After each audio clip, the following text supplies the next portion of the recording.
All right. All right. Well, just let me know when we're about to start recording so I can really get in the podcast zone. We've been recording. Oh, what? Oh. Sorry. It's okay. Yeah, stretch for the audio podcast. Yep. Get our permission. Yep. Get all the phlegm out. Yep. Drink this jug of Cane's lemonade. Yep. Finish the gallon of lemonade. There we go. What is this bit? Why are y'all doing this to me? What bit? We're just hanging out, Jacob. All right, I'm ready now. Yeah, I'm ready. I'm ready now for you to make me beautiful. Him to make us sound beautiful. Yeah.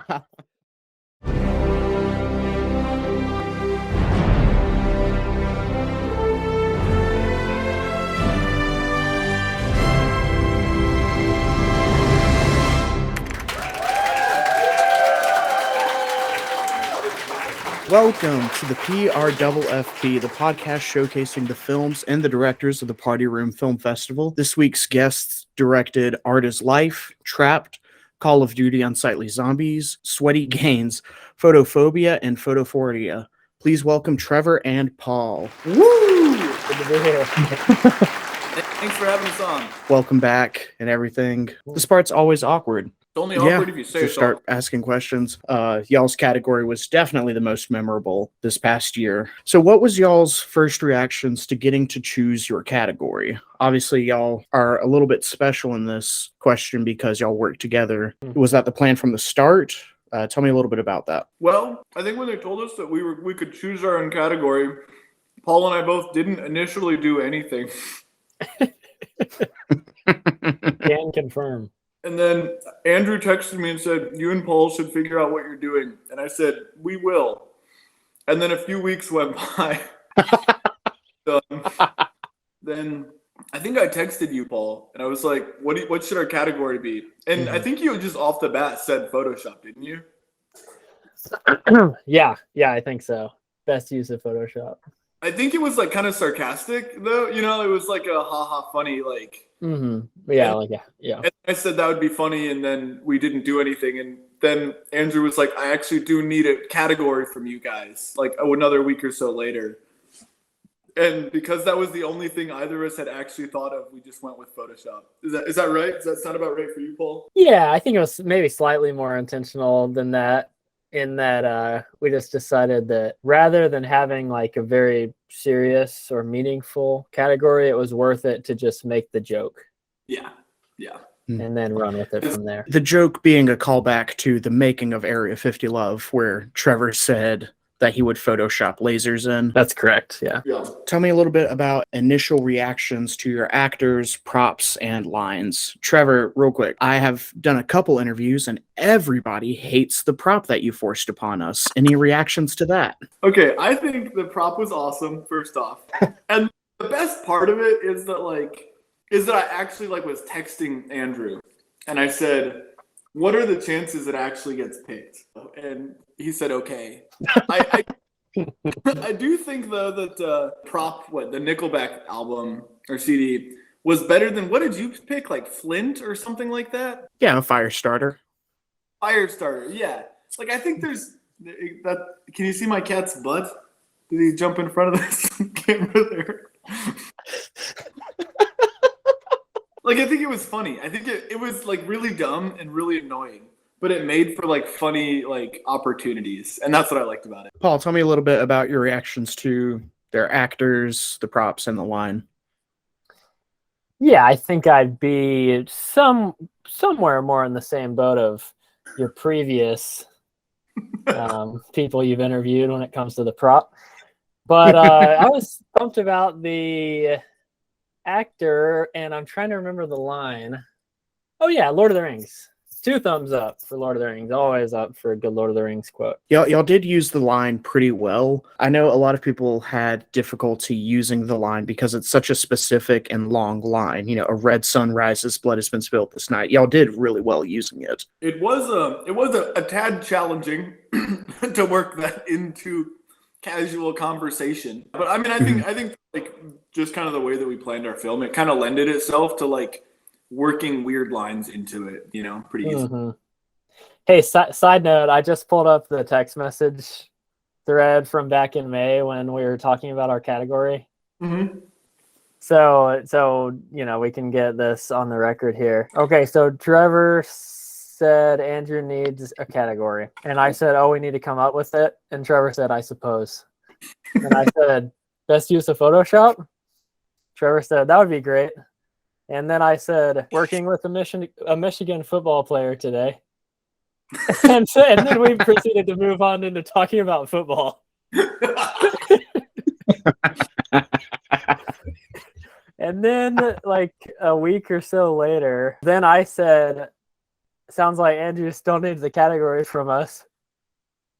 And Trevor said, "Let's go with the Photoshop one." And I said, "Okay, sounds good." So there we go. So that was pretty accurate memory there, Trevor.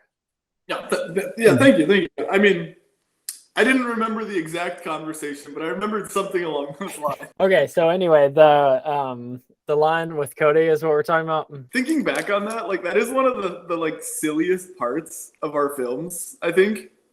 One of the sillier parts. Cody had already sent me that. Is that what he had sent me? What did he? No, I actually didn't know what I needed from Cody. That's right. Because I didn't know how I was going to use Cody until after we'd already like made our right, yeah. And then I had messaged Cody and was like, "Can you do this for me? Like make this line?" Because we were like, "Well, we'll just both use the line in the same way." And Cody was my actor, not Paul's, which is kind of funny too because he's not actually in my film, but he's in Paul's. Mm-hmm. And he's in front of the green screen. I remember I messaged Cody and I said like, "Can you say this?" And he was like, "Do you want me to be in front of like a green screen I can put on like elf ears?" I was like, "I guess." Like, in my mind, I was like, there's no possible scenario that I actually use this, but I just need the audio line. You're just like, if that's your prerogative, go for it. Why not? When I asked you for your quote, and you sent me like 10 hours of you saying lines, something along those lines.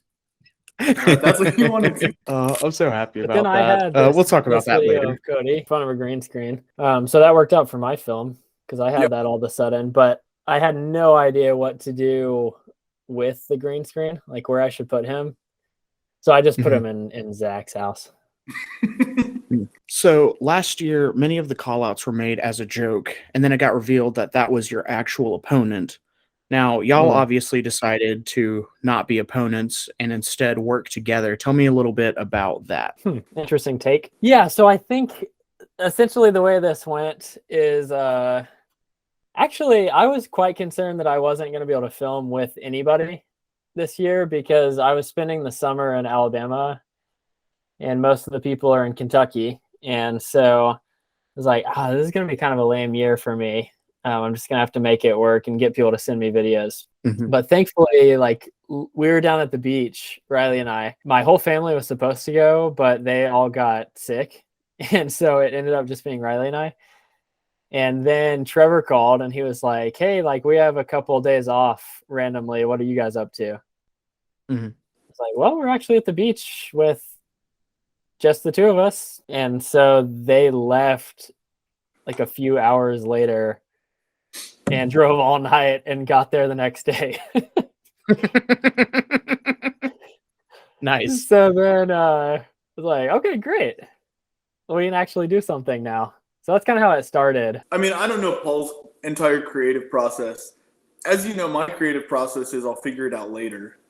So later had come upon me very quickly there. Well, and for me, like right after Sweaty Games played, I was like, Photoshop next year. Yeah. I just remember like, because we were like, I had called you and we were like chatting while I was driving. Neither of us really knew what we wanted to do with our films, but we were like, well, this is the best opportunity that we'll have to like film with people because I was in Texas, like 1,500 miles away from any other human beings. And, Paul was in Alabama, doing Alabama things. Right. So we're like, all right, so we'll just film ours together. But we had no idea what to do. Anyway, so I feel like you had like a little idea of your film, but it kind of was it more after like you knew I was coming to see you? I think so. I think it was, Well, the way that I actually started coming up with mine is I was on the way to film Bargain Batman with Stice and that crew. And I was driving into Lexington and I was like, they're gonna ask me if I have any ideas, and I don't. So I'm gonna think of an idea on the way to the shoot. And that's where like the beginnings of this Photoshop thing started. But it really was more of like a trailer in my head. It was just like a series of comedic bits. And that's kind of where it was when Trevor showed up. At the time, we were still planning on kind of like doing our own films, I think. But we were just gonna like help each other out. Yeah, that's right. And so when I just like, we literally that day, like I remember Callie got home from work and she was like, I realized I don't like have anything to do this week. Like, do you want to just like, I don't know, take a like quick impromptu vacation? And I was like, yeah, that sounds fun. And I remember that like Paul was like really busy the week before with like some conference. And so I was like, well, I know we had wanted to see Paul and Riley this summer. Like maybe they're not busy because they were really busy last week. And so then that was when I just like called them out of the blue. And then we just pretty much like packed our stuff and like left. And so like we were driving, and my plan was throughout the night, because I was driving all night long, was to just think of as many ideas as possible. I didn't flesh out any like actual ideas. It was just like anything that could like be remotely an idea. But then like the more I thought of ideas, it kind of like I started going off this like, well, if we're filming our films together and like I'm going to act in his, he's going to act in mine. I think sometimes when we watch the Party Room Film Festival, it can get a little bit confusing as to whose film is whose, because we're all in each other's films. And so it'll be like, oh, that was really good. You know, the one with Stice. And it's like, but whose film was it? Like, I've got no idea whose film that was. And so I was like, it would be fun to like make ours like a little bit different than the usual like standalone films and actually have them like pair up. So then it was clear like these were our films, even if maybe you didn't know whose was whose. And it's so clear whose is whose because it's me and Paul. You know, I wasn't going to say anything, but yeah. But in terms of quality, you know, so all of my ideas started gearing towards like not necessarily like the same thing, but like pairing up. So I thought of like a bunch of different ideas that were like part 1 and part 2, or like one of them was like two sides of the same story. Like we'd film mine and it would be like my side of the story, and then Paul would be in it, and then we'd film his and it would be his side of the same story.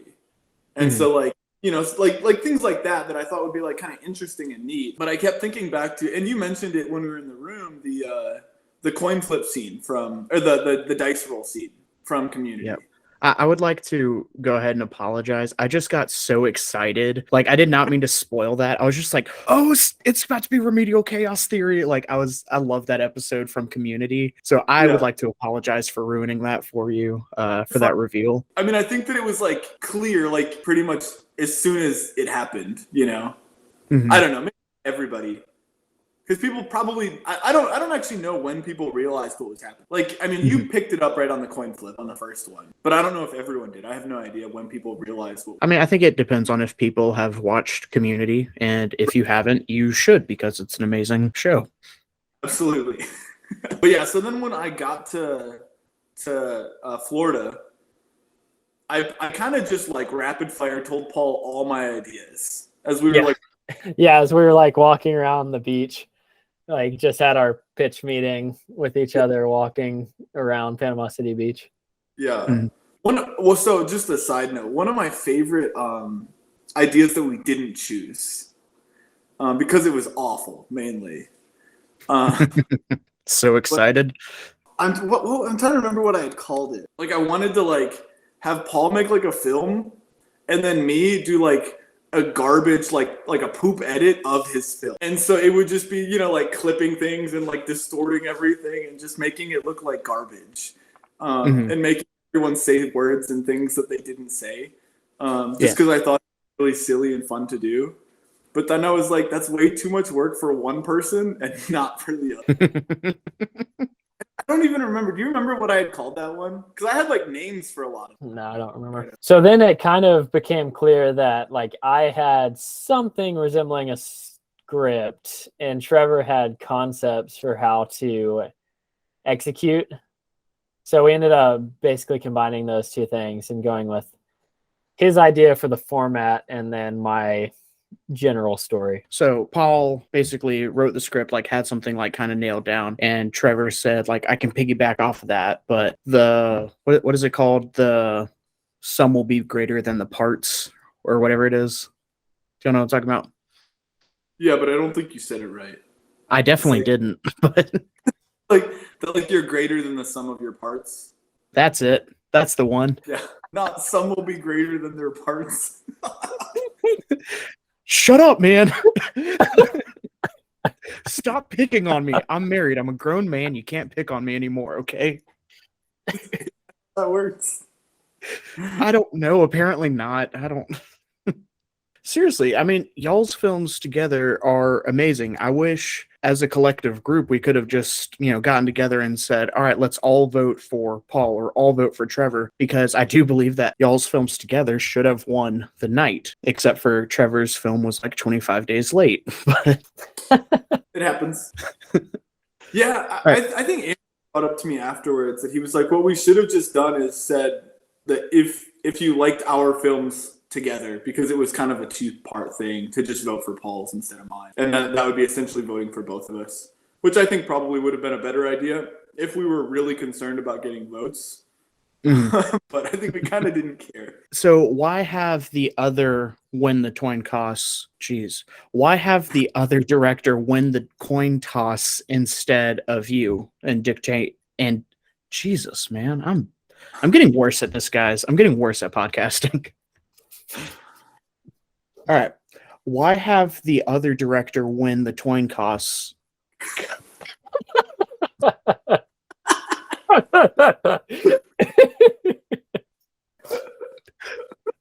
Trevor, why did you have Paul win? And Paul, why did you have Trevor win instead of dictate your own story? Win what? God. The coin toss. The obvious. Are we talking about the coin toss now or something else? Yeah, I think so. Yeah, okay.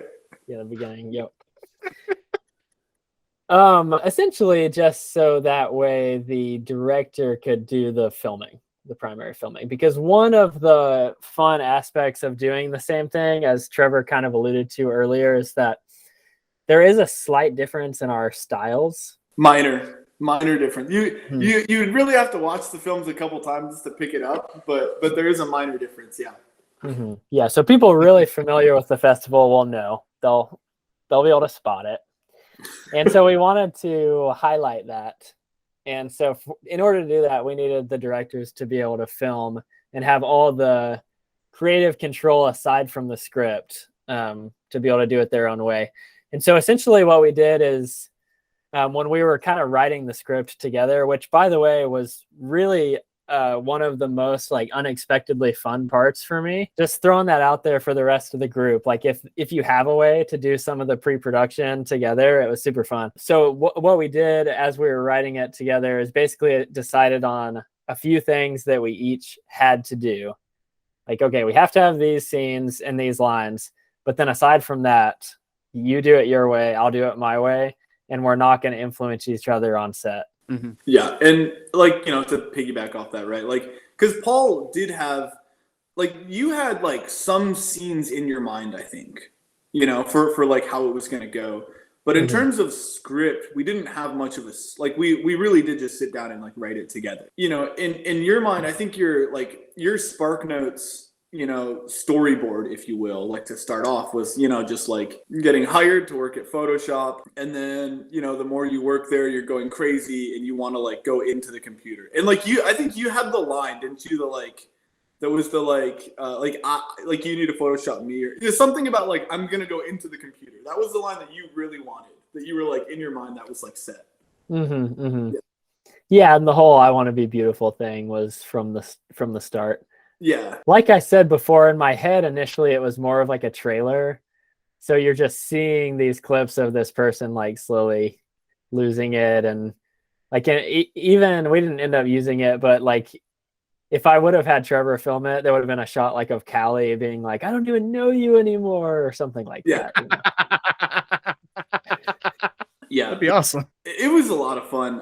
But then, like, when we were putting it together, I mean, you probably, if you watch the two next to each other, right, you can see, like, I mean, it's pretty clear the pieces that we said we had to keep, and then like how we plot-wise did them very differently. And one thing that I thought was really fun about that was like it was stylistic, but it was also like our own personalities. Mhm. So like one of the scenes that like I just think is fun to compare between the two is like both of us when we start our decline. Paul is eating like zebra cakes and like eating Cheetos and drinking Mountain Dew.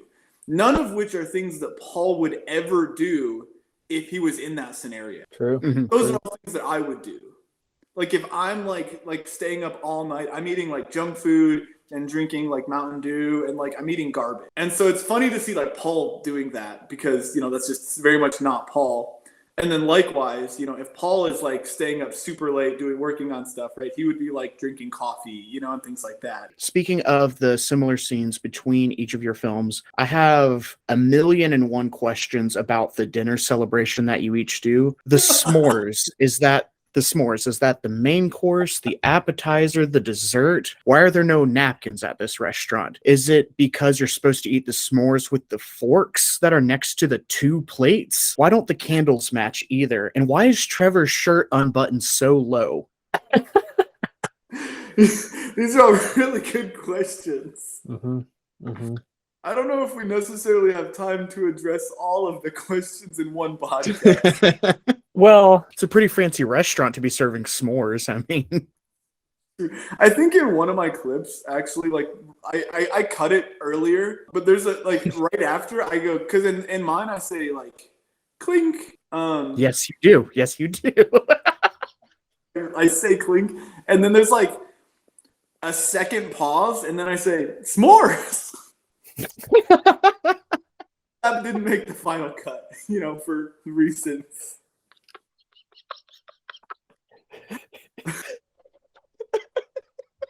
But yeah. I don't know. What did you have to say, Paul, about the dinner scene? well, I thought when we were going through the script and some of that pre-planning that we were doing down at in the hot tub in Panama City, remember that? I do recall the hot tub party. And we were talking about like what would be the most likely dinner in a world where Photoshop is super important. And we were like, yeah, s'mores. S'mores. That's what people eat. Mm-hmm. Mm-hmm.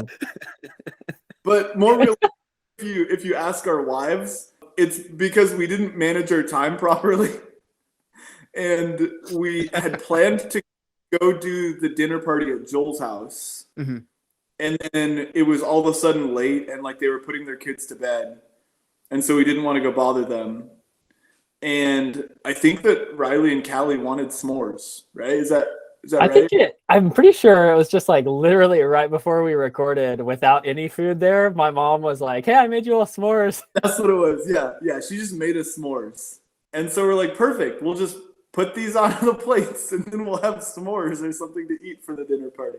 Trevor, do you have anything? No, do you have anything to say about your shirt? I do have something to say about my shirt. So when we packed to go to see Paul and Riley, I didn't know what we would be doing, like filming wise, because we didn't know anything about the film. So I didn't bring anything like extra. That would have hindsight been a good idea to just bring props and things. But I just brought like clothes, like normal things. And then when we got there and we were like dressing up nicely, I like borrowed one of Paul's nice shirts. And Paul is a little bit skinnier than I am. And if I tried to button all of the buttons, they would like pop out and like it would look like I wouldn't be able to move my arms. So the easiest remedy was to just not button it all the way up. And just show how much of a man you are. Exactly. It was also really hot. It was quite hot. Going back to the dinner scene, I don't know what it is about the clinking glasses scene, but I could watch it for like 8 minutes. There's no dialogue other than Trevor saying clink and you can see the look on everybody's faces as they're like making sure you got everyone else. Yeah. It's a good scene. It's a good scene. But Paul, why wasn't that one in yours? I think we've mentioned that we each had our own vision when it comes to certain aspects. And so that one was a Trevor original. Yeah. I like how in Paul's, there's just clinking like silverware the whole time.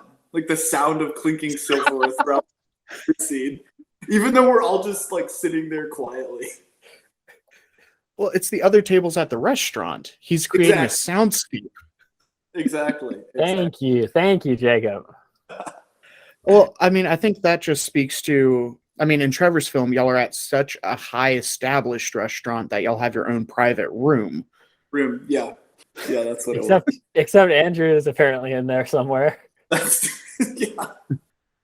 Trevor, I have a question about Photoshop, the office that Photoshop is at. Mm-hmm. The building has an A. Couldn't it have just been Adobe Ink? No, it was Photoshop Inc. Yep. I remember like trying to figure out where to like reveal that it was Photoshop Inc. Right? Because that's like kind of part of it as well. Is like we don't actually know what the job is until that moment. That was the best part because we filmed it at Paul's church, and that was the best like entrance to walk into. And I just had no idea what to do with that A, so I just ignored it. So what would you do if you worked in an office and a coworker made an entrance by playing Rockstar by Nickelback? And actually, so this is a little bit of behind the scenes. I don't know, Trevor, if you're okay with me saying this, but yeah. Okay. So actually, the song wasn't actually playing. He just put that in later in the edit. Yeah, is Trevor's editing, man. Yeah, I know you never figured that out, but yeah. Thank you. Thank you so much for playing the game of what if. Now, Jacob, answer me this: what would you do? Go for it. If you were and the new hire came in to Rockstar by Nickelback? I don't know. You made me not like this question, I'll be honest. Paul, do you know about one of the pictures you were editing? In Trevor's film, one of the pictures that you edit that involves me, do you know the story about that? I'd love to share a story with you real quick. I think I am somewhat familiar with the story, but I'd love to hear it again. I'd love to hear Jacob's take on this story. Yeah. Let's have a little talk, Trevor. In case any listeners are out there that have any questions about this was totally unprompted, unasked for, unsolicited. I went in all by myself out of my own free will, and I chose to not ask for permission. I just did it. Just wanted to make sure that's very clear to everyone involved that might be listening. Yeah. So I'd like to rewind back to, the first season of the podcast. Before I had my amazing thumbnail creator, I wanted to give people the option to create their own thumbnails. That backfired immediately because one of the pictures... Wait, no, I was the first one, wasn't I, that made my own? I believe so, yeah. And that's why I stopped doing it. I was maybe the only one to make my own. Yes, because after you submitted yours, and I was like, no... I just got Andrew to do the rest of them. Anyways, Trevor submitted a thumbnail that was my engagement picture, and instead of my now wife, I was proposing to him. And my fiance at the time was not happy about it. And I was like, look, I can't use that. Maybe burn that picture. She really doesn't like it. Imagine my surprise when we're watching that film and I see that, and my wife kind of grabs my arm. I look up, I see that, and that's why I go, oh no! Big Trevor, fan. why? Oh, it was so funny. Because it was so funny. I couldn't not do it. I put so much time into that photo, And I was like, it's okay, I won't use it for this thing that he told me I shouldn't use it for. But we're just going to save that photo, keep that in the back pocket for a rainy day. And the rainy day came. It's so like what I love about that is that it was a joke specifically for you and for me, and it just got me in trouble. You were fine, obviously. So, Well, I thought it was hilarious. and so now we've had a couple conversations about that, and now she's worried about when our wedding pictures come out. She's like, "Tell them not to edit them." And I'm like, what am I gonna do? So here's the declarative statement to the entire film festival. Don't edit my wedding pictures. Let's see how that works out. The wedding pictures are offline, but those are the only pictures that are offline, correct? Trevor, don't you should know. probably call the wedding photographer back. Yeah, that's fair. Yeah, I'll give him a call. Trevor, who says wash the toilet? Oh, that's a good question. Well, how many times did we shoot that scene? Was that in the first one? I mean, it was in both, I think. But Was it? yeah, I think it was. Oh, In the toilet? Well- No, that's just when Trevor becomes a laborer because Yeah, he but- lost his job at Photoshop. In both scenes that I'm cleaning, though, right? Yes, you do. Yeah. I think we filmed the first one with the shower 3 times and the second one 2 times. Oh no, we surely did more. The shower, we did more than 3 times. Did we? Think about all the times that you didn't take your sunglasses off, or that we just started laughing in the middle of it. Yeah, maybe you're right. One of my favorite lines that didn't make it into that, because it was like, for those conversations, we didn't actually have a firm script on those. Yeah, which is probably a big shock to the listeners. Yeah, I'm sure they couldn't figure that out. We just I wasn't going to say anything, but well, and that was the same for both of ours. We just had points to talk about, and then we just kind of we're winging it. But I know for one of them, I think I said to Paul as I was cleaning, and I was like, "Oh, the stool's in the shower." And then I said, what did I say, Paul? It was something along the lines, "There's no stools in there, like just in here," like as I'm cleaning the toilet or something like that. And it for like 5 seconds to break on that one. Like we fought through a little bit, but anyways, all that to say, we did so many takes that like I would say like clean the toilet, scrub the toilet, wash the toilet. I was just trying to like not seem monotonous, I think. And then I ended up with wash the toilet in both of them. And that's objectively the worst of the 3 options. so in this universe, the second candidate who would supposedly be the second best editor in the world can't find work anywhere else, so he becomes a maid or a janitor. Is this like, I just have a million questions about this scene as well, so I'm just going to fire them off real quick. Is this meant to be a public restroom, or is this somebody's house? Either way, it's a weird place to have Seinfeld's kitchen. Either way, why aren't you wearing shoes? What is Trevor's outfit? While we are at it, Trevor, tell me the proper technique to clean a toilet bowl. Also, you left the seat up. Oh, man, that's a lot of loaded questions. I think that it's residential toilets. That was my home. That I'm just a stay-at-home toilet washer now. Okay, so it's okay for you to have your shoes off and just be barefoot cleaning toilets. You know, that's why I'm in like a robe. I've got my hair up in a little buff there because I'm not going anywhere. I'm just staying at home washing toilets. But like you're a live-in toilet cleaner, so you're at somebody else's house doing this, right? That's what you get hired as? I don't think that I thought too far into that part. Or are you saying that you get paid by Callie to wash the toilets in your own house? More along those lines, I think. Yeah. I mean, that makes me feel better about Paul being in a stranger's house. You're getting paid now, Trevor? Yeah, I'm getting paid now to wash toilets. I mean, I feel better about that rather than Paul just going into a random stranger's house that you're working in. I feel better about that. Whose iPad were we working off of in that film? That was my iPad. Okay. I just really appreciate that Community Dice Roll episode and Community Dice Roll are your 2 most recent searches in the film.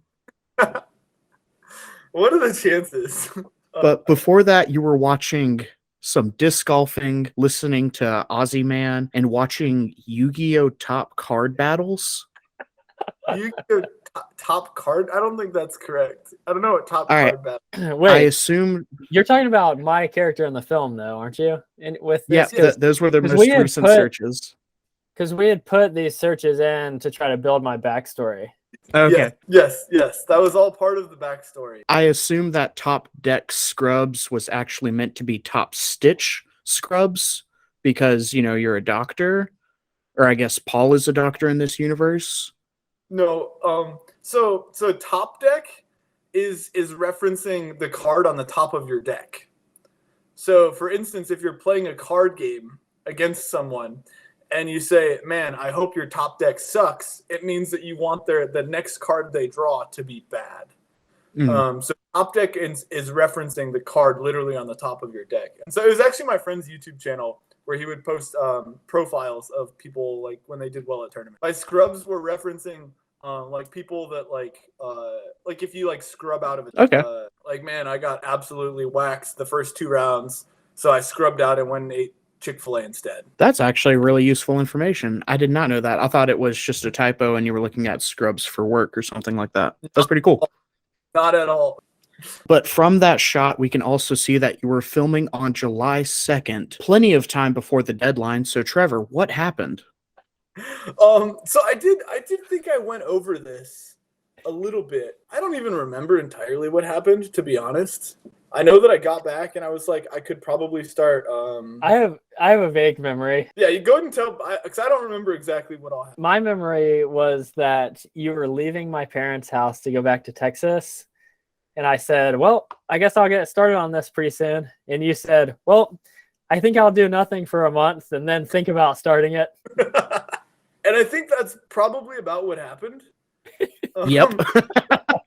The problem is once that month was up, that was when I actually got like a job offer here in Kentucky. And so like the ball started getting rolling on like me moving and living here. And so it was more important than that I actually successfully moved to come work than to get the film in on time. But I think that like the first weekend, like literally the first day that I was here in Kentucky, I went and started editing with Paul. Mm-hmm. Yeah, that's true. Paul, I would just like to say thank you from the rest of the film festival for giving us like brief glimpses into Trevor's editing. Really? Yeah. That was actually a lot of fun, to be honest. I mean, obviously I have a bias, but my favorite was when you were trying to figure out how to shorten the video clip that I sent you. Oh my gosh, dude. It was so long. And I never knew like what part I want. I just picked one, to be honest. I was like, there's so many of these and they're like mostly the same, except for when you're speaking in different languages and pretending to be Arnold Schwarzenegger.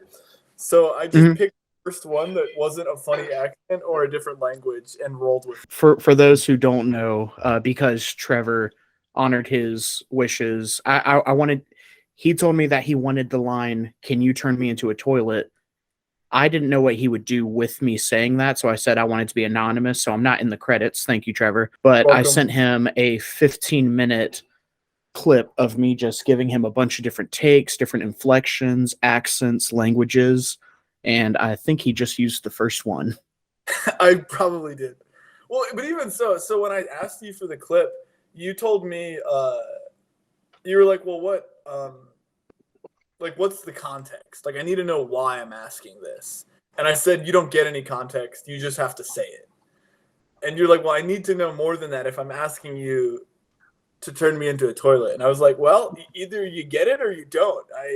I'm just not giving you anything here. Look, like, I'm a method actor. I just really wanted to give you my best approach, you know? I get you. Like when you did Josiah's film, did he tell you the backstory behind what you were doing? Yeah. Because in a conference room jumping up and down? Yes. But what did he tell you were doing? Did he tell you were fighting 1 billion lions? Yes, he did. He did? And I was I absolutely want to know. I want to be a part of that. I feel like I thought I remembered him saying that like he like didn't tell you that. However, when Jacob asked me to do the voice for his film, He did not tell me that he would be upside down eating gummy bears. Wow. So there's that. Interesting how the tables have turned. Paul, I can't tell you how much your voiceover work helped my film. It is clearly the best part of the film. So the Yes. second toilet scene, because of course there is. Now, in the first scene, I gave you benefit of the doubt and thought that you were finishing up with a toilet scrub. But this scene, we see the beginning of your process through to the end. So there's no cleaner, no wiping down the seat, handle base, nothing. You're just going to work with an already sullied toilet brush that's like brown. Is there a question in that, or is that just a statement? I mean, I guess just a statement. Okay, fair enough. I don't feel the need to defend myself.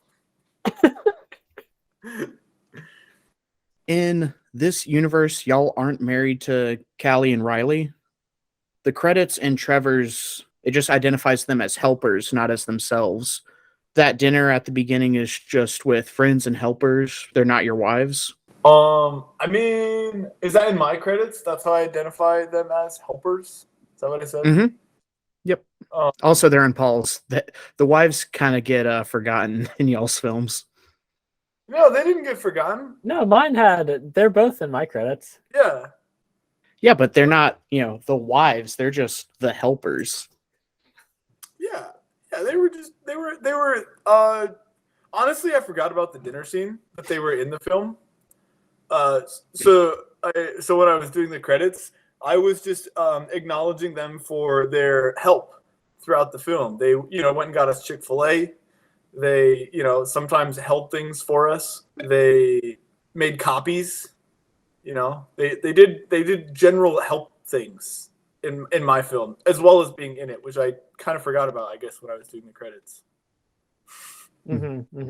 Plus, in this universe, I think we're just dating them. Yeah, I think so. I think that's correct. Yeah. And we both have promise rings on. Yeah, that's right. Trevor, did you design an app to Photoshop Paul? Because that button looks so realistic on the iPad. Yeah. I thought you were asking at first actually about the Photoshop app that I used. That the one that created the cursed image of the forbidden image. Yep. Hidden image. Yeah. No, because that's an actual app and it's awesome. But no, I did. Believe it or not, that was actually photoshopped in. No way. Yeah. I know you probably couldn't have figured that out. But if you watch really closely, when Paul goes to click on the button, his finger disappears for a minute. Or when I go to click on it, my finger disappears for a minute because it's actually on top. It's not underneath my finger. Yeah. And why'd you decide not to mask it? So mainly because I don't know what that means, or how to do it.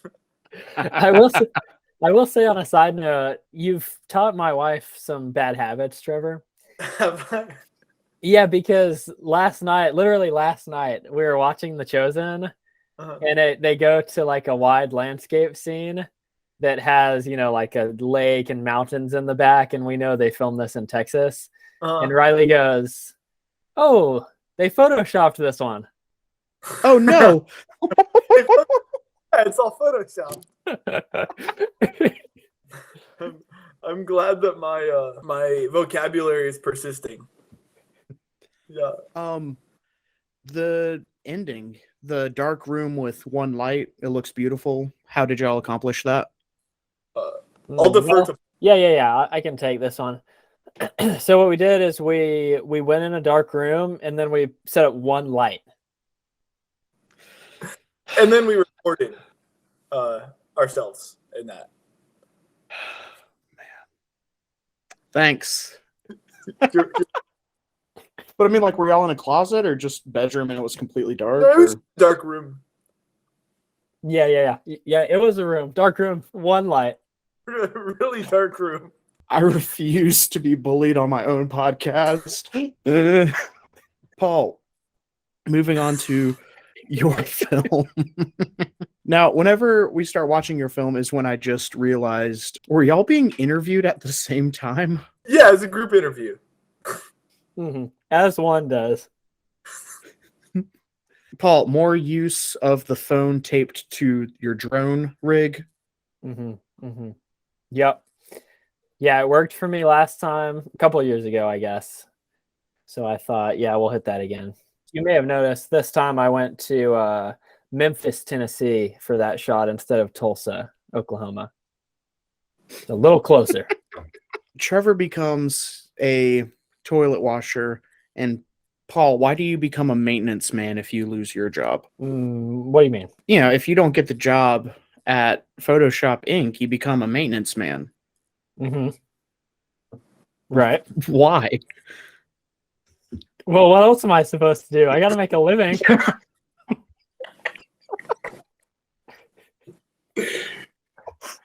What do you expect me to do? Just be homeless? I don't know, man. Just I know what. Look, okay. Look, I know I don't look like the most handy man in the world, but believe it or not, I can change a light bulb, Jacob. Thank you very much. Can you fix pipes? Are you a proficient pipe fixer? No. No, not so much. you set up this scene by saying that you make things look better, and then we go through a series of images. Are you taking any stances with those images? Like, obviously, Trustees is better than Johnson. Are you saying that Lord of the Rings is better than Star Wars? Right. Yes. Yeah, that's correct. So, I just wanted to present things that were really like clearly better, like obviously better.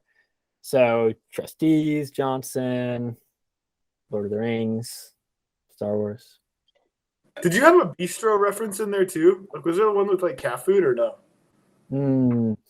No, maybe we had talked about that. Okay. Possibly. Was the script written for Zach? No, that was very much not written.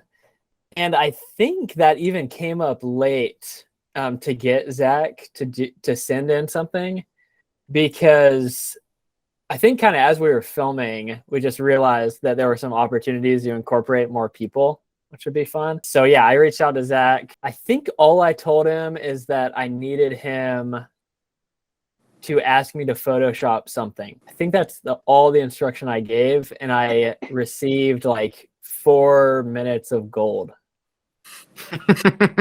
And it was so good that I like originally I was just gonna do a real fast, like go to him, he says something, go back. But it was so great that I just had to include more. So what did you accomplish on the ladder whenever you were up there? That was when I was changing the light fixture, I believe you're referring to, the changing of the light fixture. Okay. Was that, I mean, could you not see the, there's a light, I go up on the ladder, my hands were up. I'll be honest, I don't remember writing that question down, but I feel bad if I don't ask the question. I was hoping that it would jog your memory and not mine. I don't know. Perhaps the reason you're asking that is because I don't think we ever see a bad light or a good light or really what I'm doing necessarily at all.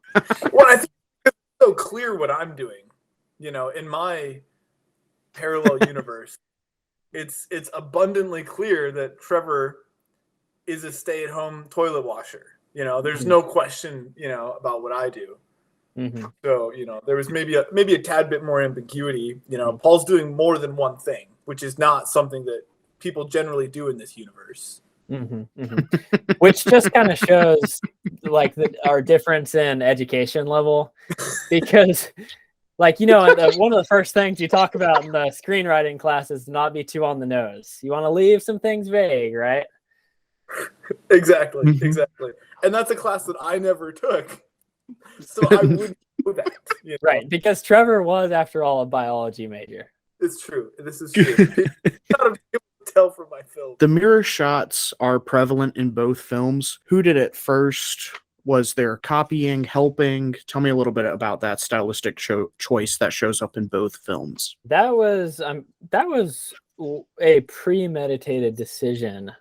Mm-hmm. One of the few props that we knew very early on that we were going to need. Yeah, that was one of Paul's things, because in your mind, I think you were like, as we're editing, we wanted to be able to show that like we were editing things, but then like seeing ourselves as we're editing, and like we can't fix our own selves with this like photoshopping that we're doing. And so it was kind of the easiest way to showcase that, like, kind of as we're like deteriorating, I think. Mm-hmm. Plus, like, I mean, who doesn't have a mirror of looking at themselves on their desk? I know I do at work. Yeah. I actually did for a period of time. Like my computer, and there was just a mirror right there. Earlier, we talked about the different vices that you go through whenever y'all are like slowly breaking down. I appreciate how Trevor is so dedicated to caffeine, to coffee, that the decaf coffee pot in the background of the break room hasn't moved in the weeks because he never drinks it. Mm-hmm. Mm-hmm. I think that was a beautiful touch to add. I think it really builds the character. Absolutely. That was very intentional. Mm-hmm. That Right. was well thought out. Where exactly in the shot is it, for the viewers, so you can explain it to them where exactly it was in the shot? Well, whenever we enter, I keep referring to it as like Seinfeld's kitchen. Whenever y'all keep having like these meetings where the friends come together and like kind of discuss what's going on and then leave. Could also be called like the Central Perk or whatever you want to call it. But whenever we are in Paul's workspace, there's a dish drainer that has a decaf coffee pot, and it stays there for weeks because, Trevor never drinks decaf. That's right. All caffeine all the way. Right. You talked a little bit about how intentional that was. I would also like to ask about, or congratulate you on the intentionality of this little, subplot that y'all are telling in the background of that scene as well. I mean, the shifting in realities has caused time to move differently in different parts of the world. Mm-hmm. Because, for example, it's 6:14 and 6:12 on the stove and the microwave. Like, they're not the same time because there's like a rift in time right there. And then when the microwave changes to 6:13, the stove hasn't changed. And then the microwave is 6:10 when the stove is 6:12. And at the end, the microwave just says 6:04. So, I mean, like, you're really like building up this sci-fi world. I congratulate you on that.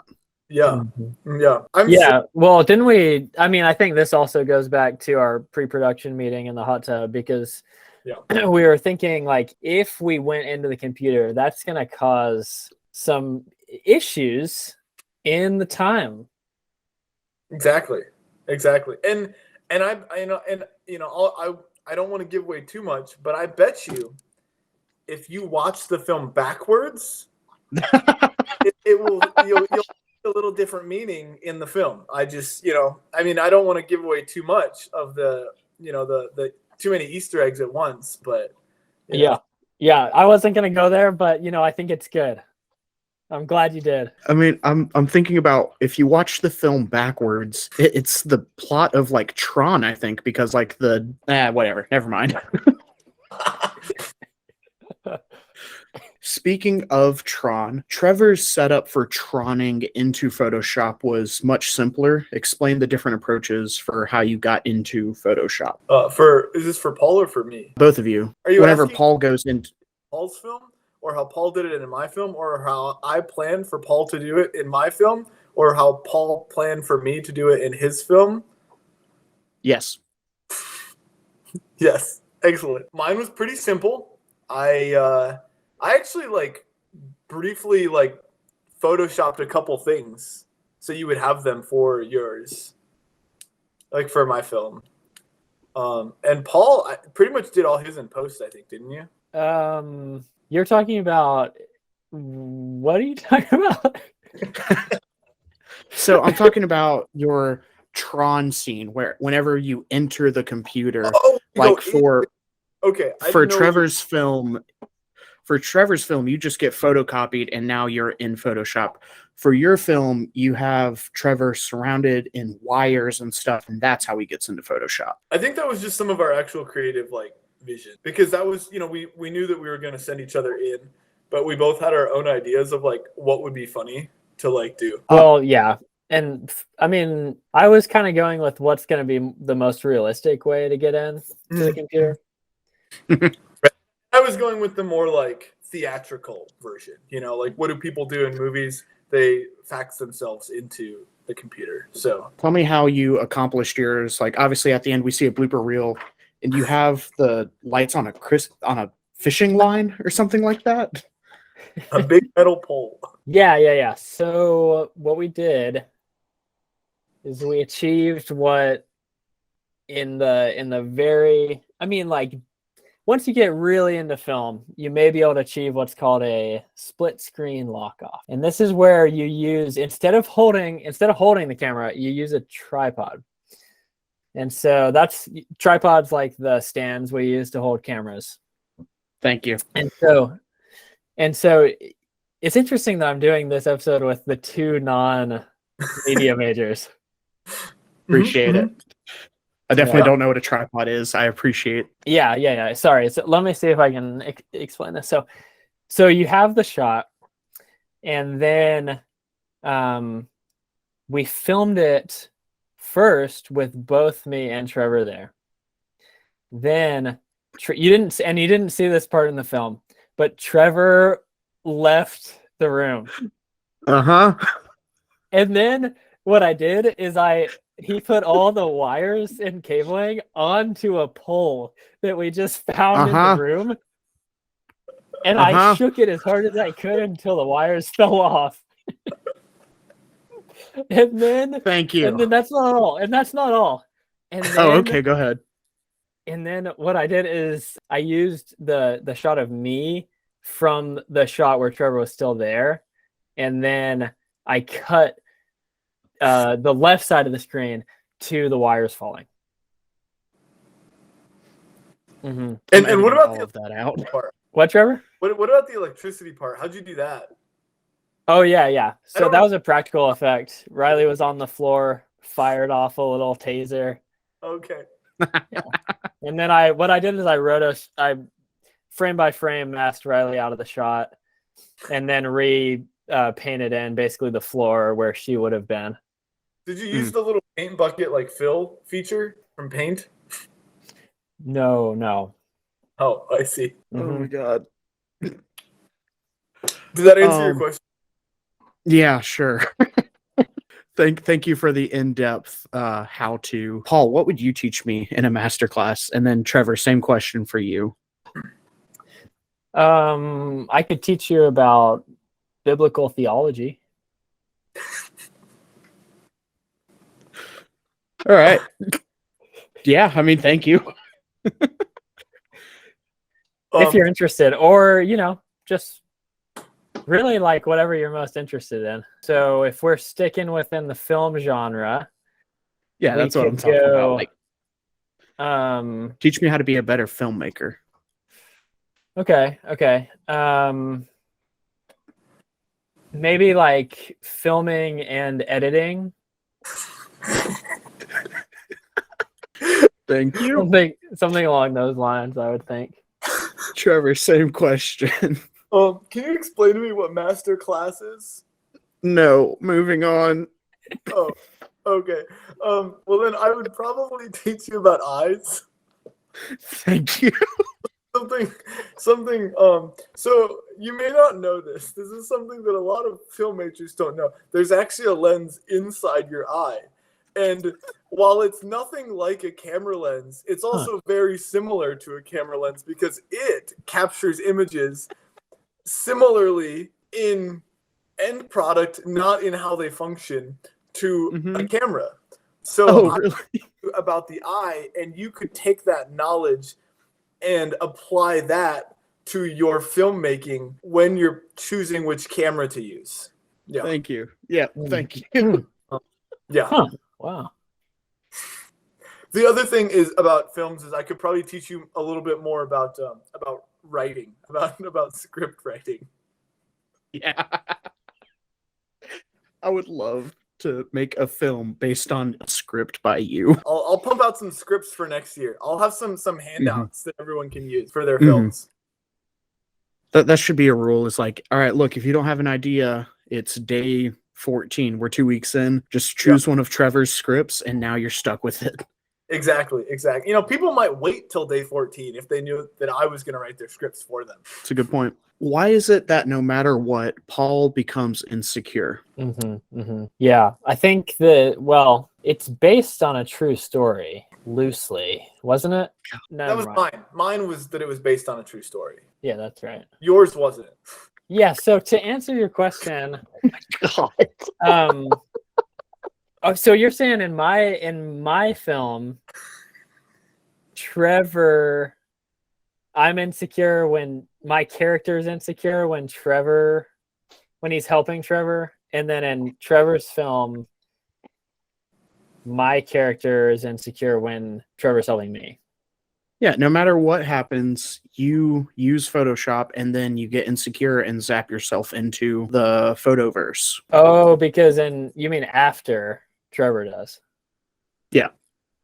Yeah. Trevor, you want to take this one? Yeah, I got you. And to be, I don't mean to be nitpicky, but I did want to correct your wording there. You called it the photoverse. Okay. It's actually the Photoshop. It's like a body shop of sorts, but for photos. So it's the Photoshop, not the photoverse. So just you can use whatever you want. Just try and use the correct one. So, anyways. Thank you. Yeah, no problem. I quit. I quit my job at the podcast. I quit.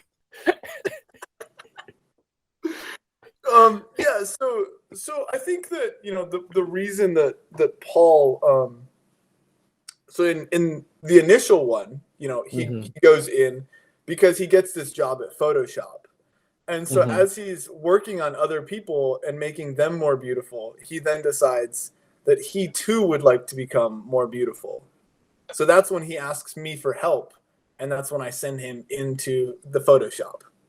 Yep, that's the plot of the film. And now the flip side of that is the other film, I find myself in the same predicament. Yeah. And I desire to be sent into the Photoshop. Now in my film, yeah, this is good, Trevor. Keep going. So in my film, where Paul is the lead actor and he is the one that gets sent into the Photoshop, I don't actually get into the photoshopping software. I just have the red button software. He preemptively knew my vulnerabilities and weaknesses, and he didn't allow me access to the photoshopping software because he was worried about what it would do to me. Now, as you could see, my character was more evil than his character because I then just took his job, even after this kind thing that he had done for me. Yep, that's the plot of the movie. Yep. But then the flip side, so Paul's film, I'm the lead actor in. And in that one, I Photoshop Paul in, or I Photoshop myself in, but I don't give Paul the same grace. So he has to then use the same photoshopping software and begins the whole, the whole route himself, if that all makes sense. Yep. And then the audience is left to wonder, so like when someone does come to Photoshop them, will they just go in too? Right. And you're going to end up with how many people can we fit in the black room? Is this a more broad story? It could we make the case that Photoshop is, say, the one ring to rule them all, right? You look at the way that in Lord of the Rings, the ring has corrupted, all those that carry it. Is Photoshop, the devil, more or less? Yeah. So we're hoping that then it would kind of get back to the whole question of original sin, the just fallen state of humanity, and that some of those deeper concepts would start to rise up. And I think we've accomplished that. I think we did. I think people got there. Did we accurately and fully answer your question? I could be enjoying time with my wife, but I'm doing this podcast. I just don't. You're enjoying time with us, though, instead. Yeah, Jacob. No, Jacob. The world needs to know these things. It's true. Don't be disheartened. You're doing a great service. That's true. That's true. Maybe one day someone will make a story based on this true story. This is fun. I'm glad I'm doing this. It's great. I'm doing this too. This is a fun time. I'm having a good time. If y'all didn't team up, who would have won the category? Paul. I think Paul would have won the category. And yeah, I mean, I would tend to say Trevor, not just to say it, but I think he does have a perfect record at this point, don't you? I do have. Well, no, that's actually not true. The first year I lost to Stice, but I will say that film I did write, shoot, and edit it in loosely 6 hours. And that was all on the day of the deadline. And I didn't know what I was doing. Now granted, the last part is still the case, but the first part is different. All right. Well, the reason I ask is because I want to move into our first mini game. Okay. The first mini game of the podcast. Can I stop you there? I had one Easter egg that I wanted to reveal that I was curious if you would ask me about it. Go for it. But so the character that says that asks to become more athletic, if you look, it's actually Sam Maddox. Now, in the photoshopping scene, Paul is actually photoshopping a picture of Sam's face over Lance Armstrong's face. Now, that's two jokes in one. You start with 2 jokes and then you get 1 joke. Because while Lance Armstrong is not only more athletic than Sam, they also have the same number of eyeballs. Yeah. So that was a kind of a 2-for-1 Easter egg there. I didn't know if you picked up on that. Thank you. Thank you for your contribution to the podcast and the pursuit of film knowledge in the film festival. Also, when we flipped the coin, it goes to like my face, like the face, and Trevor's like an eagle, like the eagle. That was kind of a subtle. The real subtle Easter egg. I don't know if you picked up on it.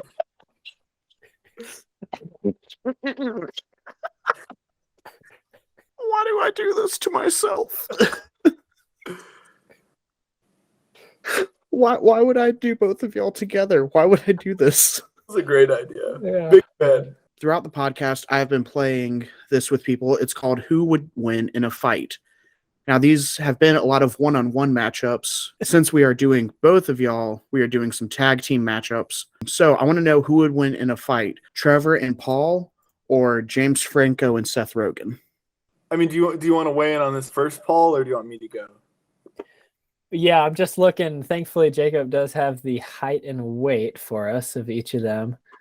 So I'm just analyzing that. Yeah. I don't know a ton about these two individuals, but I do know that Trevor was on a wrestling team. That is correct. So surely that gives us at least 1 point toward us winning. In this scenario, I think we would be comparing.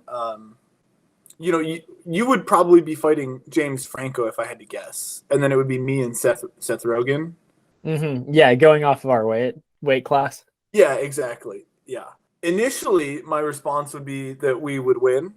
And the more I think about it, I think that is still the case. I think that we would win. All right. Point goes to you. Who would win in a fight between Trevor and Paul and the Hardy Boys? Are the Hardy Boys the ones from those books that we read as kids? No, that is the Hardy Boys. This is the Hardy Boys. I'm sorry. Can you explain the difference? The S and the Z. They are not detectives. They are pro wrestling 12-time world tag team champions. But how many crimes can they solve? It's a good question. I don't have an answer. I don't think that applies to a fight. Well, that's your opinion. Yeah, it is. I mean, who would win?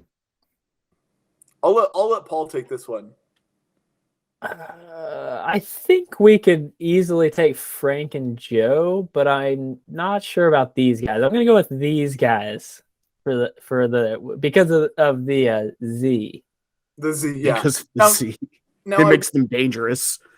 if we were trying to solve a crime, I would put us over the Hardy Boys. I think that we would be more successful than they would. Okay, but that's not the game. All right, point goes to them. So the Hardy Boys. Boys. All right, who would win in a fight, y'all or Jimmy and Jerry Gord? I'm reading their stats here real quick. Give me a moment. Okay, so it looks like each one is about a foot tall and weighs between 1 and 2 pounds. No hands or legs. Interesting. That is interesting because Trevor and I have both of those things. And to be frank with you, if you compare the number of hands and legs that Paul and I in comparison to Jimmy and Jerry, we have 8 more of them than they do. Yeah. So who wins in a fight? God. Yeah, so I feel like we got this one. I would feel pretty confident, in our odds against Jimmy and Jerry. Mm-hmm. Plus, I just ate one of those. Good stuff. Who would win in a fight, y'all or the Wright brothers? Okay, let's see. Power of flight, probably pretty tough. Survived 8 major plane crashes. Wow. Now, Trevor, you've only survived 7, right? Yeah. To date, anyways, though. But I mean, they both are probably a good bit older than we are. If you factor in their plane crashes for their age, That's true. So, what age are they at the moment of the fight? Yeah, that's a good question. It's them in their prime. And their prime. Shoot. What do you consider their prime? Is that pre or post flight? Orville and Wilbur Wright. I don't know, man. Okay. Another thing to factor in, and this is potentially in our favor. When we talk about the Wright brothers and their ability to fly, granted, they did fly, right? They weren't gliding, but it was almost glorified gliding. Now, granted, to be considered flight, you do have to start on the ground and leave the ground. And not simply by going down a hill. You actually have to have liftoff, which they were able to achieve, which was revolutionary for them at their time. But the conditions in which they, this power of flight that you speak of, who would win in a fight between y'all and the Wright brothers? It's relatively low flight powers because it was very dependent on how windy. If I were to stick y'all in a cage with the Wright brothers, who would win in a fight? I'd probably say us because I don't think they can really. Yeah. Yeah. Wait. Yeah, we're just talking about us and them in a cage. I mean, I think we would win that. Yeah, I think so. It's a pretty straightforward question, really, when you put it that way. Get like that. Who would win in a fight between y'all and Timon and Pumbaa? So this is a tough one. With the lion, friends with the lion. I think I wouldn't be super concerned about Timon.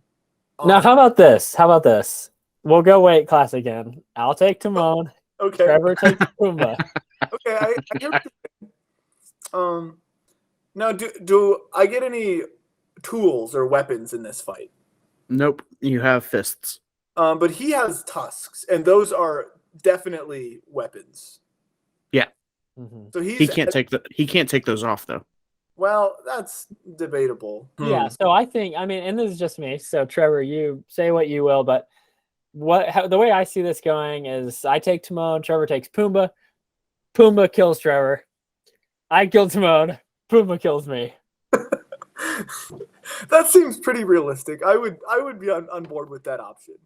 All right. The win goes to them. Well, Trevor and Paul versus Statler and Waldorf. Just Pumbaa gets the win in that one. Let's be clear. We didn't lose to a meerkat. We lost to a 250-pound warthog with swords coming out of his face. Okay. Who would win in a fight between y'all and Statler and Waldorf? Do they happen to have anyone controlling them at the time of the fight? No. That's good for us. That does bode well. Now, it kind of goes back to the super fight days. And can you lose a fight if you're a rock? That's a good question. If I wasn't prepared for this to get philosophical. right, if you're just a puppet, how do you lose a fight? I mean, I guess, you know what, to be fair, I've seen lots of stuffed animals lose fights to dogs. Hmm. So I would lean in favor of us. What are your thoughts, Paul? Yeah. Yep. That sounds good. We'll go with that. Who would win in a fight, Trevor and Paul or Tom and Jerry?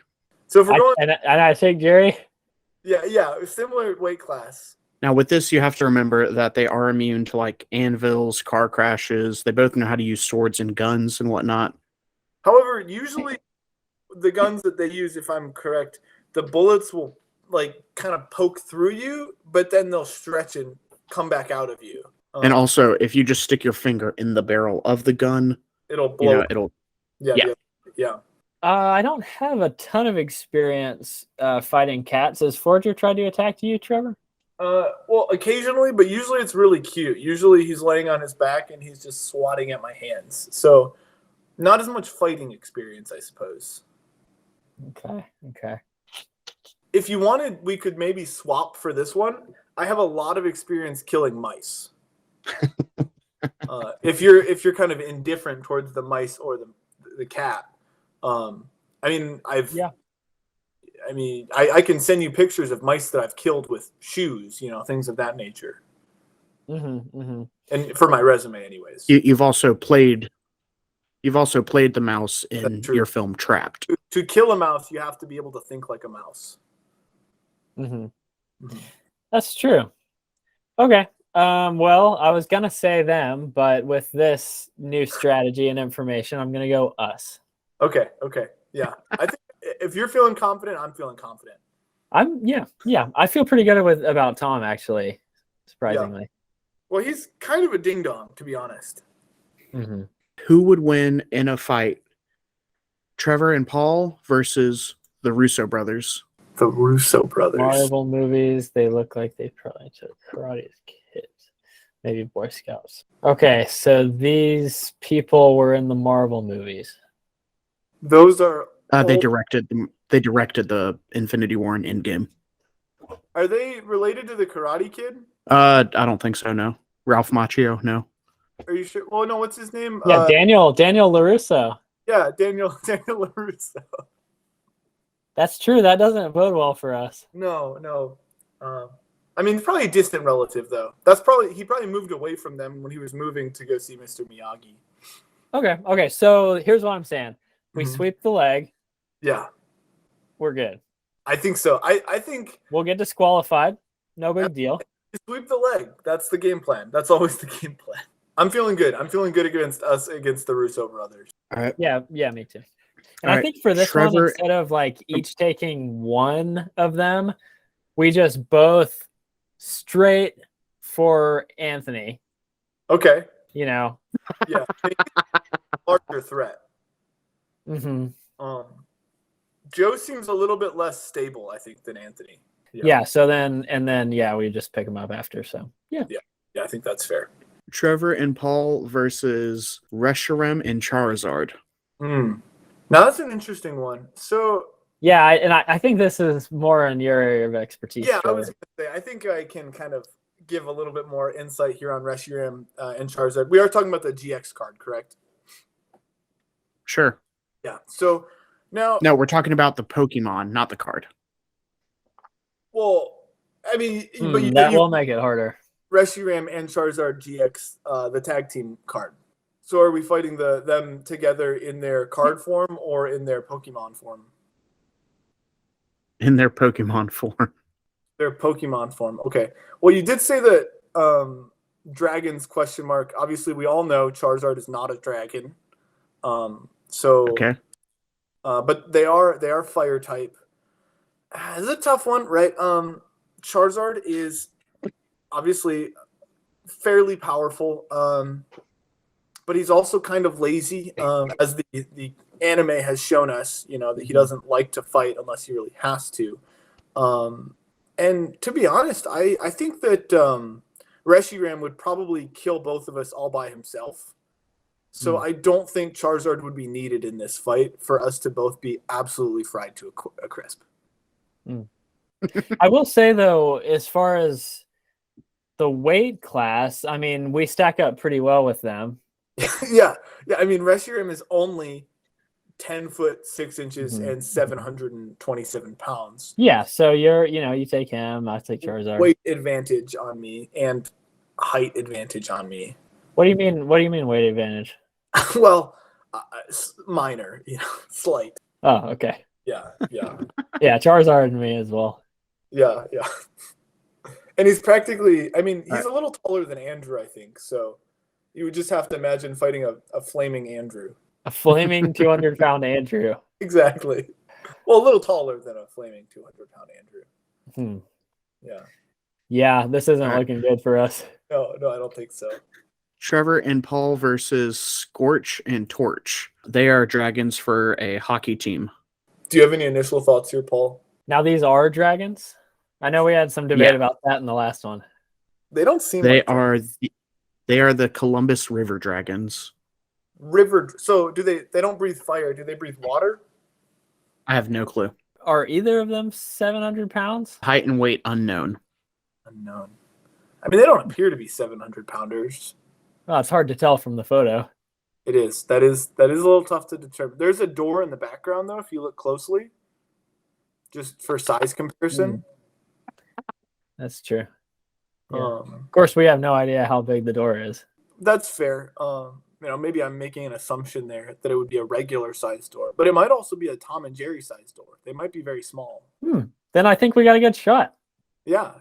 I'm gonna say,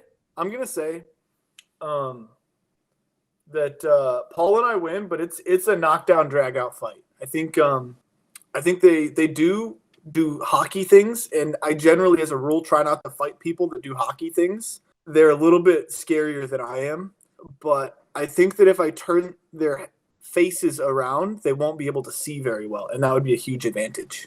Mm-hmm. Mm-hmm. Good strategy. Trevor and Paul versus Kristoff and Sven. Now, I would obviously be fighting Sven here, and you would be fighting Kristoff.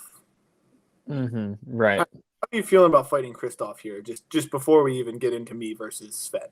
Well, it says here that he has an ice pick. Yeah. Do I get a weapon? I'll give you an ice pick. Well, he has a weapon that's specific to his trade. Paul should get a trade-specific weapon as well. Oh yeah, he gets a tripod. I think that's only reasonable. Way to use your new film knowledge that I taught you. Yeah, man. Diego. Yeah, man. Proud of you. This podcast is so educational. Okay, let's see. So 5'11", 172 pounds. Well, I'm taller than him. Are you? And if I've got that tripod. Yeah, no, I'm feeling pretty good. What about you, Trevor? So I mean, I'm definitely taller than Sven, which bodes well for me. Are you? I am. So What if he stood? But what if Sven stood on it 2 legs like you do? I think if Sven stood on his 2 legs like I do, I would kick out one of his back knees, and it would be a very swift fight. I would feel very good about my chances of a standing up Sven. I've already planned this fight out, hundreds of times in my head. When I go to sleep at night, things like that. Ways that I would kill Sven in a head-to-head battle. I also think that if you look closely, now he doesn't have the proportions of a normal reindeer. He has a really nice handle on his nose. You could really get into the hockey punching, like the grab punch method with his nose.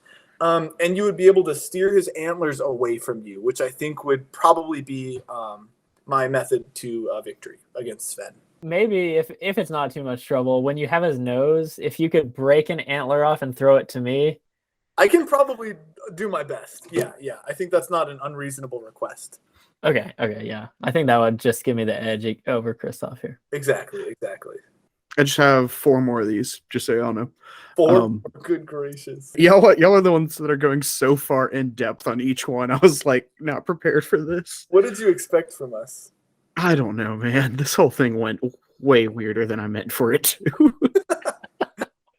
All right. Trevor and Paul versus the red and yellow M&M.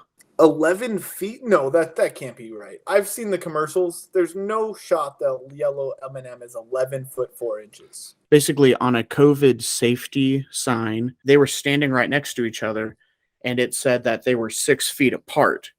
And so, if that was the dimension of 6 feet apart, then that would mean that red is 9.5 and yellow is 11.4.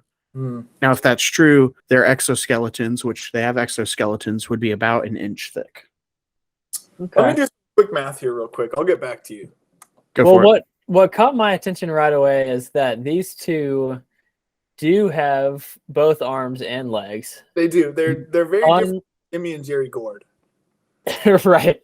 Yeah. So and if you think about it, that's the same amount that Trevor and I have. It is the same. It's the same number. So that will add some difficulty. They also have very large mouths. So I'm a little, to be honest with you, I'm a little concerned for my safety when I am punching, kicking, anything close to those mouths. Now, which one do you want to take, Trevor? Or do we double team? I don't mind, I think, taking the yellow one. You can take the red one. I'm just doing some math here to help us out. All right.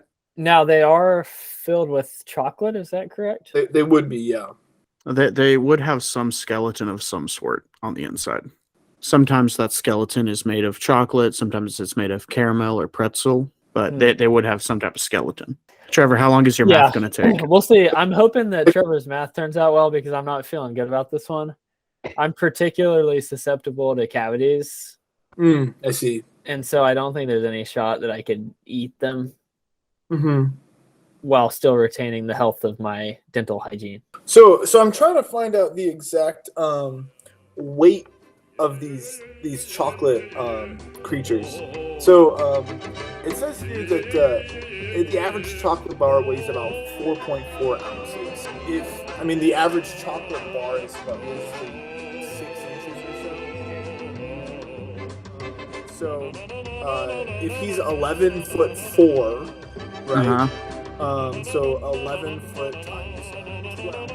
136 inches tall.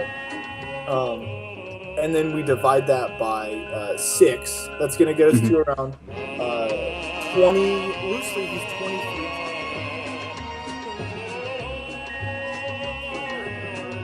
Multiply that by the 4 grams, getting us to loosely 90 grams per chocolate bar.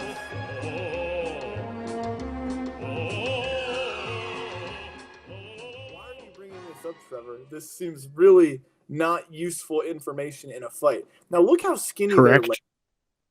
Those are some skinny legs. I would dare say that they are not particularly mobile, especially if the chocolate that they're made of is warm enough to allow them mobility in their limbs.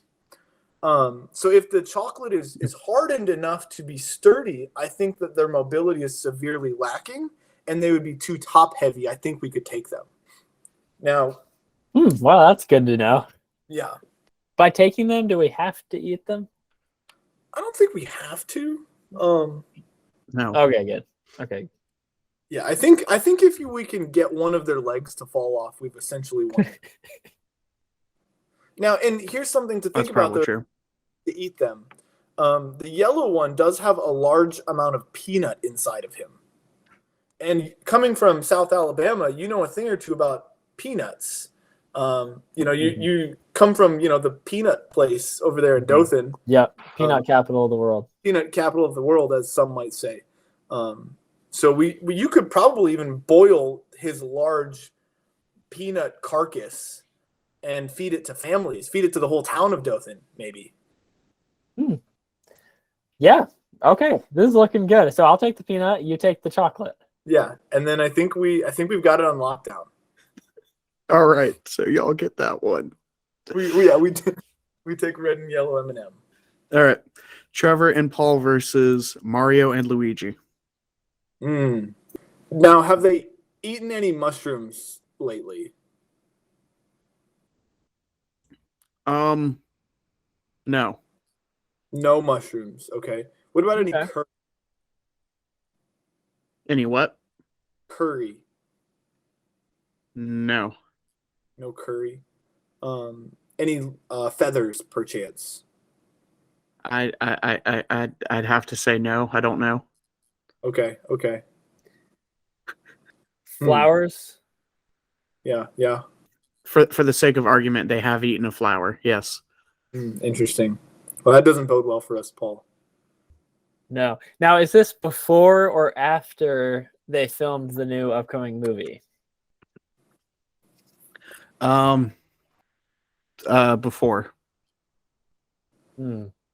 That means that Mario still has a very plump behind and probably really, really quality jumping skills. Yeah. Also, I mean, we mentioned Trevor's plumbing skills earlier. And indoor plumbing skills, Yeah, and my lack thereof. Yeah. And I think they got a speed in that area. Yeah, I don't think this one's looking good for us. No. I don't think I could take turtle shells being thrown at me for very long. So I don't think it bodes well for us, no. No. Yeah, So we are taller and heavier than these guys, but it just goes to show you that it's not all about the numbers. Not all about height and weight, Trevor and Paul versus King David and Jonathan. And our photo has changed for this one. It did. Oh, yeah, I forgot this one. You're looking young, Trevor. I know, right? Looking a little more slender in that picture. Okay. So we got Jonathan and David. Okay. Now, at this time, is David filled with the Spirit of the Lord? Sure. And how good is Jonathan actually at archery? Good enough to hit a target from, I don't know, pretty far away. Okay. On a scale of 1 to 10, how good is he at archery? I'm going to defer to Paul on answering that one. That's true. But Paul will teach us all we need to know about Bible theology. So here's the thing about this one. We know a lot more about them and their weaknesses than they know about us. That is true. That's a really good point. Yeah. I mean, I can think of at least 2 really severe weaknesses of King David. Yeah, it's true. And now he did have some serious, military victories in his younger days, but you may remember in his older days, he actually stopped going out with the men to war. He did. And one thing to think about too in his younger days, I think one thing, Goliath was never really prepared for a sling and a stone. We can accurately prepare against a sling and a stone. A sling and a stone. Yeah. Right. Yeah. Maybe you might know more on this than I. How many stones would he usually bring into a battle with his sling? 3 stones. He picked up 3 stones, I'm pretty sure. Yeah. That's what I thought. So if we can find a way to outlast 3 shots from a stone, we've kind of taken away David as an advantage. Realistically, we've nullified David. Right. Don't forget, David does have a giant sword that he cut off Goliath's head with. Well, I believe that was Goliath's own sword, was it not? I mean, yeah, but he has it now because Goliath died, so now he has it. Yeah, but okay, so the other thing to consider, though, if you're thinking big picture like that, is that when he wanted Uriah the Hittite killed, he just told other people to do it. True. It's true. So what was it that was keeping him from doing it himself? Probably he couldn't swing the sword. It's probably too big. All right, so who wins, y'all or King David and Jonathan? Now, we haven't talked much about Jonathan. This could be a Timon and Pumbaa scenario where we might be able to sufficiently cripple David, but Jonathan might just be sinking arrows into our flesh in the meantime. Yeah, because we know a lot more about David. Yeah. And I think too that there's an issue just with Jonathan's serious loyalty. True. You know, when we get David, he's not gonna be happy about that. It's true. It's true. Now, Jacob, you didn't mention. Do we get to take weapons in to this fight as well? I'll give Trevor a bow and arrow, and I'll give Paul a sling and 3 stones. Can I suggest a beautiful woman bathing?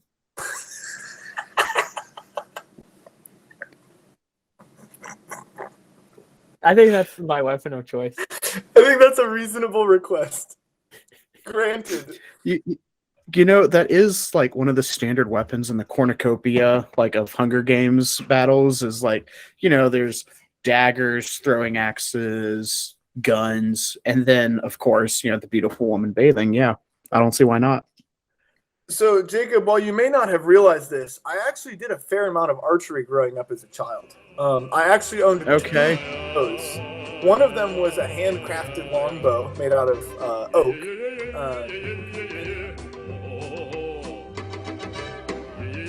Target that I would go outside in, and I would shoot it with my bow. Prepared me for this day, so that I may actually have the advantage in arrows. So who wins, Trevor and Paul, or King David and Jonathan? I think if we don't get to take weapons in, I would lean Jonathan and David. But I think if we're given the weapons of our choice, me with, you know, a bow and Paul with a bathing naked woman, I think that we can take them. All right, and for the last one, I couldn't think of a duo from the animal kingdom. So just who would win between y'all and 10 raccoons? You didn't think about like a shark and a remora? Apparently not. Who would win, y'all or 10 raccoons? Do they all have rabies, or just some of them have rabies? 10 of them. 3 of them have rabies. 3 rabid raccoons. I'm not particular. How big are they? Are they all 20-pounders? Yes. Who has home field advantage? Are we fighting in a dumpster or in a parking lot? A cage match. Cage match. Okay, I would say home field advantage goes to us then, Paul. Right. Are the bars big enough for the raccoons to escape through? No, it's like a fence, like a chain link fence. Okay. Do we have any weapons? No. No. Well, I think I could take 3.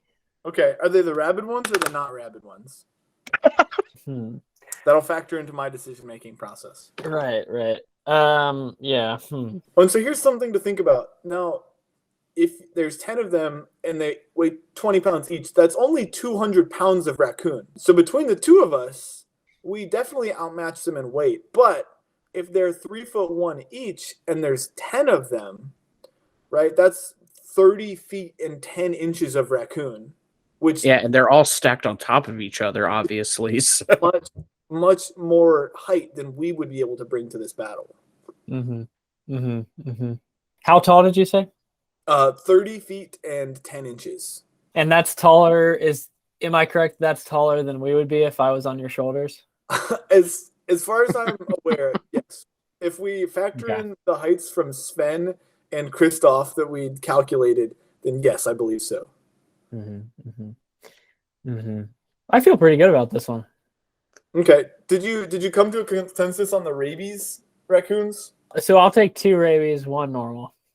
Oh, you're taking 2 of the rabid raccoons? So I only have to take 1 rabid raccoon and then 6 normal ones? So like raccoons are kind of scary. But I think you know we're talking knockdown, drag out, fight to the death. You know, I think I could knock off seven raccoons, one of which would be rabid. Yeah, I think I could manage that one. All right. To be honest, it might. Oh no. To be honest, it might end up as a draw because even though I think we could kill them all, we might just bleed out right after the fact. Could both likely catch rabies and die. Well, we'll chalk that one up as a draw. All right. There we go. A good one to end on. Thank you for playing the mini game. Rate years 1, 2, and 3 for me as your favorites. That's tough. They've all been very, very different from each other. I really like them all for different reasons. So I don't know if I could. Maybe Gaines, Photoshop, Art is Life. I don't know. I like all of them for different reasons. Trevor, same question. Rate your years 1, 2, and 3. I mean, I think it's, for me, I think a little easier. I think my film this year was the best one that I did. The one last year would have been better than the one that I did my first year. So by proxy, we would go 3, 2, 1. So you've just got a upward trajectory right now. But it is interesting because the better my films get, the less times that I've won the area of 50 Love. Yeah. Did you not win it this year?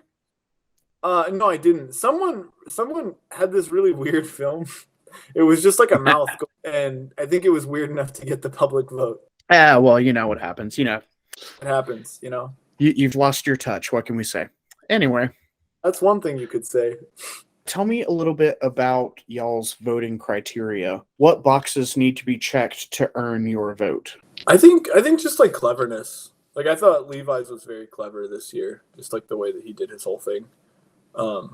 So like I think the inside jokes are funny, but I think I'm less likely to vote for a film that is like mostly inside jokes. Just because I don't think it goes quite as far in my mind. Yeah, that's a good point. I think like if it has a strong ending as well, sometimes there can be a really fun story, but there's no big like interesting ending. A lot of times we talk about who we want to act for us in our films. Who do you want to act for in their films? I would enjoy being in a Zach film, I think, because at this point I've been in a Josiah film and a Trevor film. You were in And a Jacob film. Terrestrial, weren't you? Oh, I thought we were saying like being the assigned actor. You just mean any kind of acting? Yeah, sure. Assigned actor. Who do you want to be assigned to act? Yeah, I think a Zach film. Nice. Is there a certain character you would want to play for him? I would do whatever, but if he did, so Zach writes some really fun scripts with some really interesting characters. I think if he did like a murder mystery, I would make a good detective. Nice. I think I would want to be in a Stice film. Specifically, I guess I'm thinking of like more of like, so like with this question, like obviously we've all been in lots of films, but more of like a more of a role, not just right. Like, yeah, leading role, not just cameo. Right. I just think that the Stice films, they are a lot of fun, and they leave a lot of like room for just like playing with the characters that I think is fun to do. Is there a certain character you would want to play for him? All of the characters. Nice. If anybody could do it, it would be Matt Stice. Y'all actually inspired this question. Last year, obviously I started these rivalries, but this year I want to create friendships and combos, tag team partners. If you could work with somebody on a film, who would you choose? And y'all are not allowed to choose each other. I think I would want to work with Andrew because I think it would be hilarious. And we do have a history of working together on films, You might call it the granddaddy of them all, but, some people call that the Rose Bowl. I would call that, Area 50 Love, So we do have a bit of a history of working on films together. The same way that you and Andrew hosted High Bridge, I really want you and Andrew to host the next film festival. Oh, God. That would be fun, actually. We have a bunch of bits in between the movies. Paul, who would you want to work with? So I just said Zach, but I think I'm going to go Zach again because I'm just going to go with the roommate chemistry. You live with somebody for 3 years, you start to learn how to work together. Plus, his property offers some really great locations. I don't really have any more questions. Are there any Easter eggs or fun facts or stories that we didn't talk about that y'all want to add in? Trevor, you had an Easter egg in your film. I did, yeah. I had one. It was a reference to Sam. And God.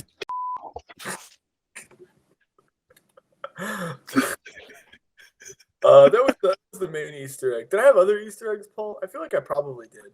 That's the one I was thinking of. Yeah.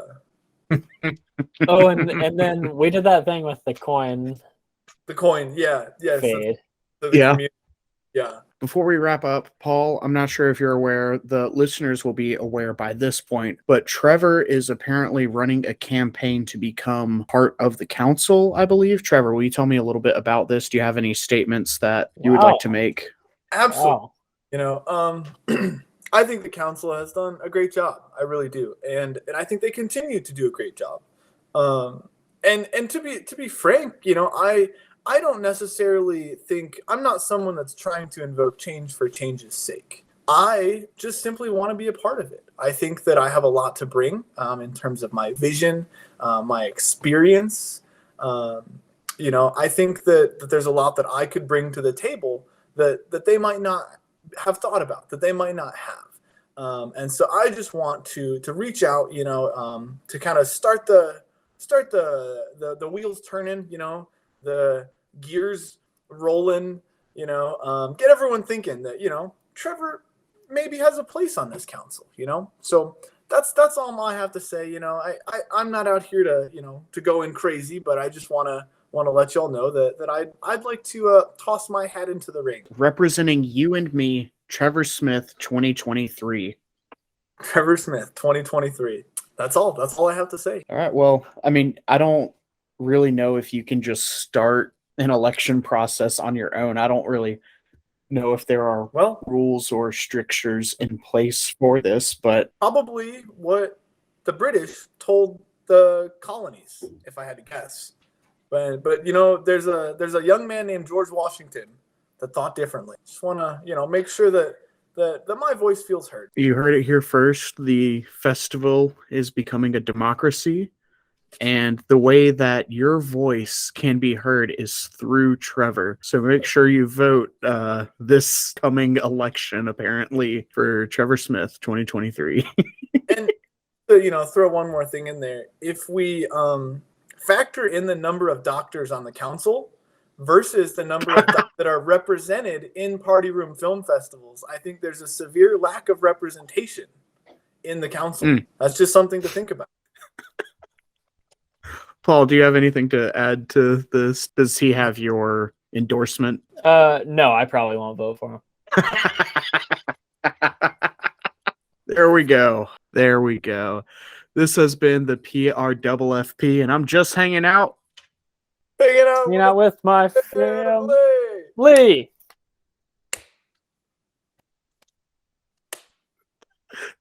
Oh, God.